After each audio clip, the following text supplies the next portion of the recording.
안녕하십니까. 조갑제TV 시청자 여러분. 저는 조갑제닷컴의 조세별입니다. 지금 시각은 2020년 3월 22일 밤 9시를 가리키고 있습니다. 참 가지가지 하는구나 라는 생각이 듭니다. 지금 여당이 만들어내고 있는 이 비례 위성 정당을 보면서 드는 생각입니다. 이런 난장판도 없고 참 이런 코미디도 없습니다. 자, 지금 여권의 정당을 정리를 해보면 민주당이 있죠. 그리고 이 민주당이 비례연합정당으로 선택한 더불어시민당이 있습니다. 자, 이뿐 아니라 또 정봉주 전 의원 그리고 손혜원 의원이 함께 창당한 열린민주당이 있습니다. 그래서 크게 이 세 당인데, 자, 이 두 정당 더불어시민당과 열린민주당에서 얼마나 참 웃긴 일이 벌어지고 있는지 한번 살펴보도록 하겠습니다. 자, 먼저 이 더불어시민당이 어떤 당이냐? 정리하면 조국 수호당이다라고 보시면 됩니다. 자, 더불어시민당의 모태가 되는 당이 시민을 위하여 당이었는데 원래 이름은 개국본이었습니다. 개싸움 국민운동본부 몇 번 들어보셨을 텐데요. 잘 아시다시피 지난해 조국 사태 때 서초동에서 조국 수호를 외치는 이 집회를 주도했던 단체 개국본의 후신이 이 시민을 위하여 당이고, 이 시민을 위하여 당이 플랫폼이 되어서 현재 더불어시민당이 탄생했다라고 보시면 되겠습니다. 자, 그래서 집권 여당이 뭔가 진보 진영의 원로들이 중심이 된 정치개혁 연합이 아니라 이 시민을 위하여 당을 이 비례연합정당의 뭔가 플랫폼으로 선택한 것은 이런 의도겠죠. 친문, 친조국 성향의 아주 강성 지지층만 결집시켜서 이들을 원내에 진출시키겠다라는 이런 의도로 보입니다. 자, 그래서 민주당이 연대다, 연합이다라는 말로 포장을 하긴 했지만 결국은 비례정당을 자기 입맛대로 만들어가는 것이죠. 그래서 범여권 전체를 문바 정당 내지 조국 수호당으로 지금 만들어가고 있습니다. 현재 더불어시민당은 시민을 위하여 당이 주축이 되고, 여기에 정말 듣도 보도 못한 만들어진 지 한 달 남짓한 대여섯 개 정당들이 함께 모여서 더불어시민당이 구성이 됐습니다. 자, 진중권 씨는 이에 대해서 페이스북에 이렇게 글을 올렸습니다. 기본소득당, 시대전환, 가자환경당, 가자평화인권당, 이름도 못 들어본 정당들, 위성 정당이라는 말도 사치입니다. 위성이라기보다는 그냥 민주당 주위의 궤도를 회전하는 조그만 암석덩어리들이죠. 저 정당들 중에서 가자평화인권당을 제외하고는 만들어진 지 전부 2달이 안 되는 정당들입니다. 총선을 앞두고 급조된 일회용 정당이겠죠. 그리고 아주 노골적으로 얘기하고 있습니다. 이번 총선이 끝나면 각자 거취 문제는 자율에 맡기겠다. 그래서 결국 총선 후에 비례로 당선된 사람들이 전부 민주당 입당 수순을 밟는 것 아니냐라고 예상이 됩니다. 자, 진중권 씨는 이에 대해서 이렇게 조롱을 했습니다. 사실상 미래통합당이 만든 미래한국당과 다르지 않는 셈이다. 그래도 미래한국당은 미래통합당에 대해서 꽤 독립성을 가지고 있다. 외려 그 독립성이 지나쳐 미래통합당에 부담을 줄 정도다. 반면 민주당의 것은 완전한 허수아비다. 정당 정치를 이렇게 망가뜨려도 되는 것이냐? 마스크도 빨아 쓰는 판에 정당은 일회용이냐라고 이렇게 조롱 섞인 이런 비판글을 올렸습니다. 자, 이렇게 비례정당이 급조되다 보니까 제대로 인사검증이 됐을 리가 없죠. 또 더불어민주당 입장에서도 자신들이 휘두르기 좋은 상대를 고른 것 같습니다. 그래서 주축이 된 세력이 아까도 말씀드렸듯이 개싸움 운동본부, 조국 사태에서 조국 수호 집회를 주도했던 세력을 주축으로 했습니다.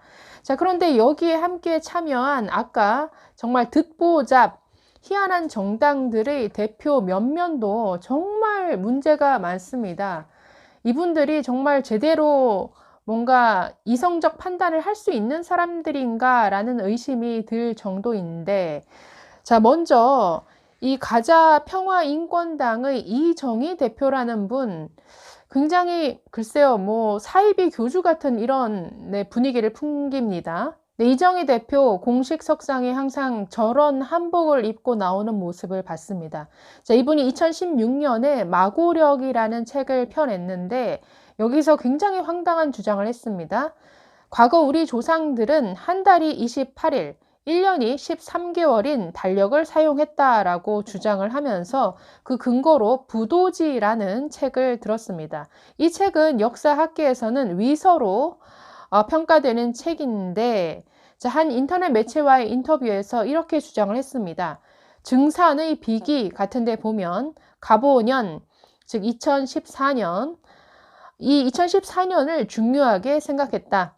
민족 진영에서는 마치 재림예수나 정도령 등등 사람인 구세주가 올 거라 생각하지만 나는 그게 사람이 아니라 통일이라고 생각한다.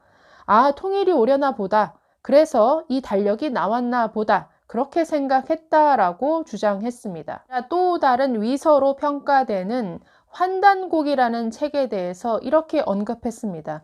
이 책을 아직도 안 읽을 정도로 게으르고 무지한 사람이 이다지도 많다라고 했습니다. 네, 저도 환단곡이라는 책 읽어본 적이 없는데 게으르고 무지한 사람이 네, 단번에 돼버렸네요. 네, 이뿐 아니라 역시 더불어민주당에 참여한 가자환경당의 권기재 대표는 과거 미성년자 성추행 혐의로 기소유예 처분을 받은 전력이 드러났습니다. 네, 또 다른 친여권 위성정당이죠. 네, 정봉주 전 의원 그리고 손혜원 의원이 함께 만든 열린민주당의 모습은 네, 더 뻔뻔스럽기 짝이 없습니다. 자, 여기는 뭔가 범죄 또는 비리 혐의자들의 도피처인가라는 생각이 들 정도입니다.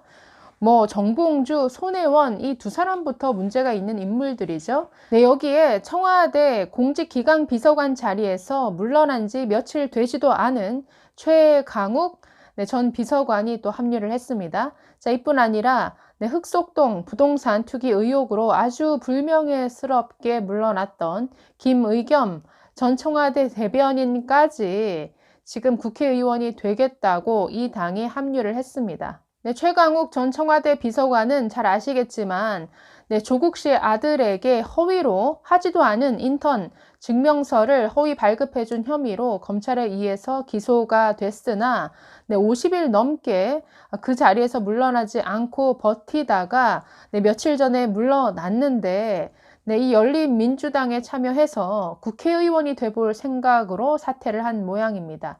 자, 김의겸 전 대변인도 민주당에서 공천을 못 받았죠.